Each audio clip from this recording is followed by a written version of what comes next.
Hello friends, I am Khochre sir from Guruvarya Dadoji Kondadev Sainik School Tasgaon. Today we are going to see last part, means third part of autobiographical novel To Serve with Love, section 4 genre novel of our class 12th English textbook. From this autobiographical novel, chapter 17 is in our syllabus and the scene is auditorium of Greenslade School. So this type of auditorium is there. Let's see what we have seen in part first and part second.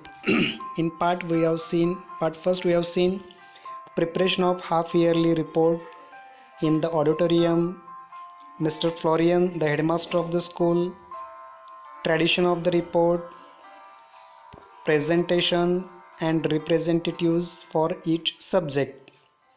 हे part फर्स्टमध्ये आपण बघितलं. Part second ह्याच्यामध्ये आपण Denham and Miss Joseph anchoring करतात, comparing करतात ते बघितलं. Then Potter for arithmetic, Sapiano for nature study, Miss Pegg and Jackson for geography, Miss Dare and Fernman for physiology, Miss Dodd for history and Denham for PT and games. So let's see part third, selection of a panel of teachers. तर तिथल्या शिक्षकांचं selection कसं होतं ते आपण पाहूया.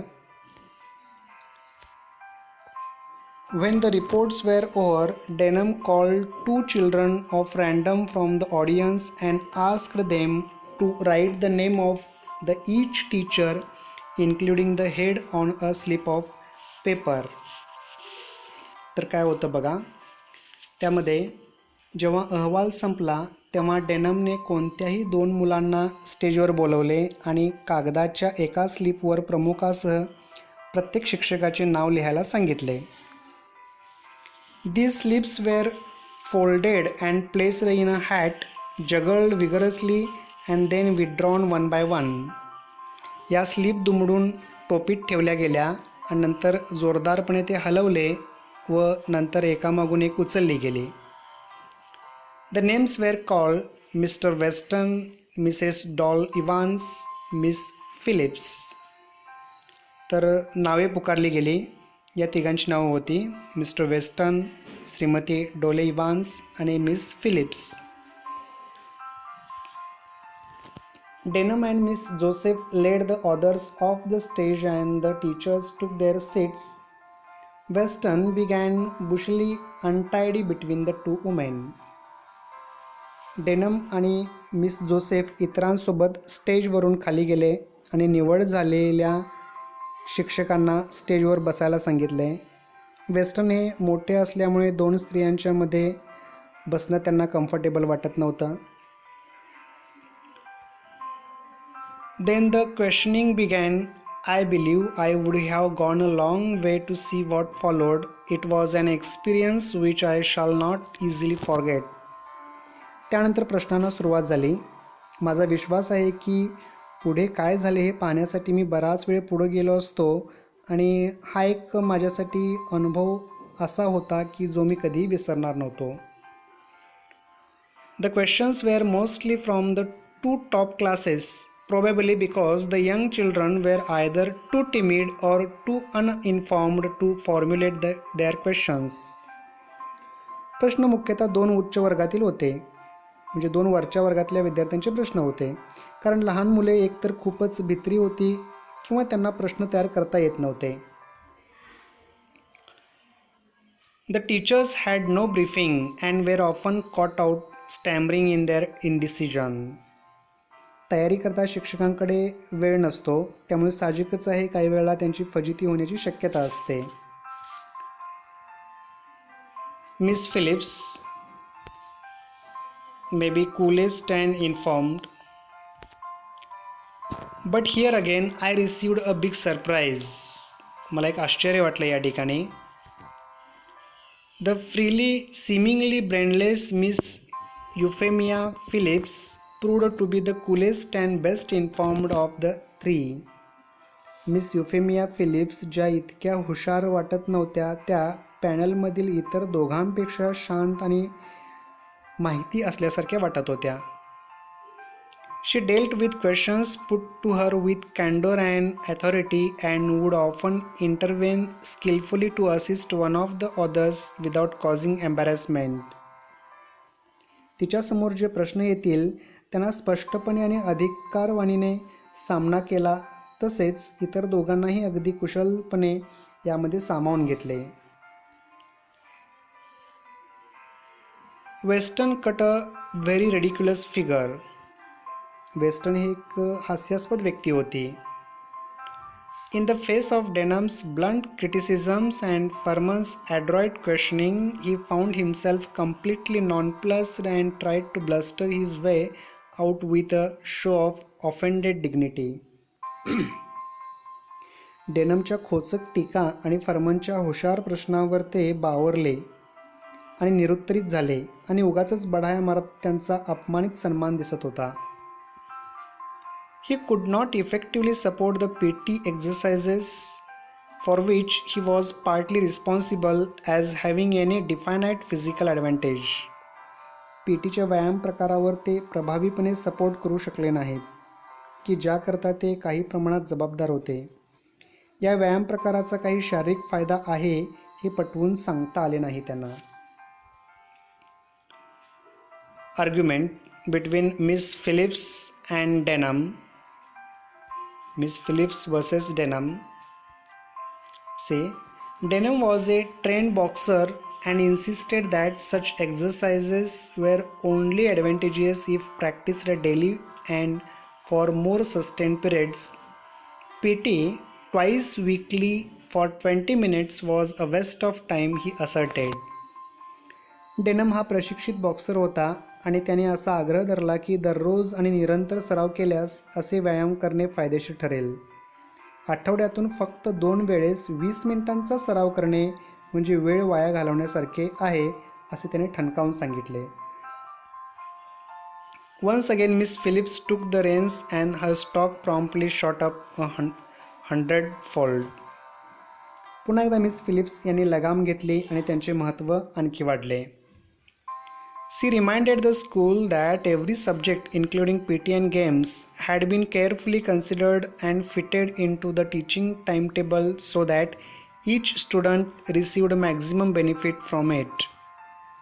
तिने शाळेला आठवण करून दिली की PT आणि खेळासहित प्रत्येक विषयाचा काळजीपूर्वक विचार करून अध्यापनाच्या वेळापत्रकात बसविण्यात आले होते, जेणेकरून प्रत्येक विद्यार्थ्याला त्याचा अधिकाधिक लाभ मिळावा. The school with its limited facilities must be considered in terms of the greatest good for the greatest number, and it would be beyond anyone's powers to please everybody. मर्यादित सुविधा असलेल्या आपल्या शाळेमध्ये मोठ्या संख्येने विद्यार्थी संख्या असल्यामुळे जास्तीत जास्त विद्यार्थ्यांच्या चांगल्यासाठी प्रयत्न केला पाहिजे, कारण प्रत्येकाला आनंदी ठेवणे कोणालाच शक्य नाही. Some of you, she concluded, fixing Denham with innocent eyes, are fortunate in your own fine physical development and do not really need the few merge helpings of PT and games which this school can offer. Try to remember that there are others for whom our program is ideally suited. तुमच्यातील काही जण, डेनमच्या निष्पाप डोळ्यांकडे बघत ती बोलू लागली, तुमची शारीरिक प्रगती इतकी चांगली आहे की त्यांना शाळेच्या PTची काहीच गरज नाही, पण शाळेतील बरेचसे असे विद्यार्थी आहेत ज्यांच्याकरता हा प्रोग्राम अगदी व्यवस्थित आहे. It may be that some of you older boys might even be able to help in that respect. कदाचित तुमच्यातील काही मुले या मुलांना त्या बाबतीत मदत करू शकतील किंवा तसे करण्यास सक्षम आहेत. Denham was not to be put off by these sugary remarks and rose in reply. साहजिकच आहे, डेनम हा अशा गोड बोलण्याला न जुमानता त्याने रिप्लाय दिला. Then why do we have to do PT? Why don't they take only the kids who need it? मग आम्हाला पी टी का करावी लागते? ते फक्त ज्या मुलांना गरज आहे अशा मुलांचीच का घेत नाहीत? The rest of us can have a game of football or something instead of doing a lot of daft things that's no good to us. इतर गोष्टी ज्या आमच्याकरता महत्त्वाच्या नाहीत त्याऐवजी जर आम्हाला फुटबॉल किंवा इतर खेळांची प्रॅक्टिस करू दिली तर त्याचा आम्हाला फायदा होईल. This was a poser, but she came right back at him, her baby blue eyes twinkling in her delight of this crossing of staves. हे चांगले होते, पण उत्तर देण्याकरता परत एकदा मिस फिलिप्स तयार होत्या आणि त्यांच्या निळ्या चमकणाऱ्या डोळ्यांमधून त्यांची स्पष्ट जाणीव होत होती. Let's say it is as much an exercise of the mind as it is of the body, Denham. Miss फिलिप्सचे म्हणणे होते की व्यायामामुळे जशी शरीराची एक्सरसाइज होते अगदी तशीच मनाची देखील होते. The whole timetable in this school is meant to help you in the world after you leave here, and doing what you are told in spite of not liking it is part of the training. शाळेचे संपूर्ण वेळापत्रक हे तुम्ही शाळा सोडून गेल्यानंतरच्या जगामध्ये प्रवेश करण्यालायक बनविण्याकरता आहे. तसेच आपल्याला सांगितलेले कार्य पसंत नसतानाही करणे हा आपल्या प्रशिक्षणाचा एक भाग आहे. I feel sure that you will see the point in that. मला खात्री आहे की माझे म्हणणे तुम्हाला समजले असेल, पटले असेल. That stopped him. त्यामुळे डेनमला थांबावं लागलं. Poor Denham knew that he had been outwitted but he could do nothing about it and sat looking rather rueful while Miss Phillips' smile broadened. This freely innocent looking puss had gobbled her canary without leaving the tiniest feather. बिचारा डेनमला त्याची चूक समजली होती आणि तो आता काहीच करू शकत नव्हता, तर कडवटपणे फक्त पाहत होता आणि मिस फिलिप्स हे अगदी स्वच्छंदपणे सर्वांच्याकडे पाहत होत्या. Now the end part. I began to understand how it was that so little a creature could cope so effectively with her class. मला समजू लागले की इतक्या कमी वेळात त्या आपल्या वर्गासोबत कशा प्रकारे एकरूप झाल्या होत्या.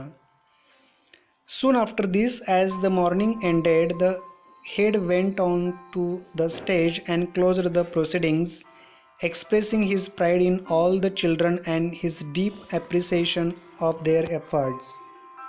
त्यानंतर लगेच प्रमुख स्टेजवर गेले आणि कार्यवाही बंद केली. तसेच सर्व मुलांबद्दलचा अभिमान आणि त्यांच्या प्रयत्नांबद्दल मनापासून कौतुक केले. And here ends the part third. Now we are going to conclude it. What we have seen. Selection a panel of teachers. शिक्षकांचं सिलेक्शन कशा प्रकारे झालं, पॅनलचं सिलेक्शन कशा प्रकारे झालं. Miss Phillips coolest and informed, and argument between Miss Phillips and Denham. अशा प्रकारे आपला हा पार्ट थर्ड या ठिकाणी संपतो. धन्यवाद.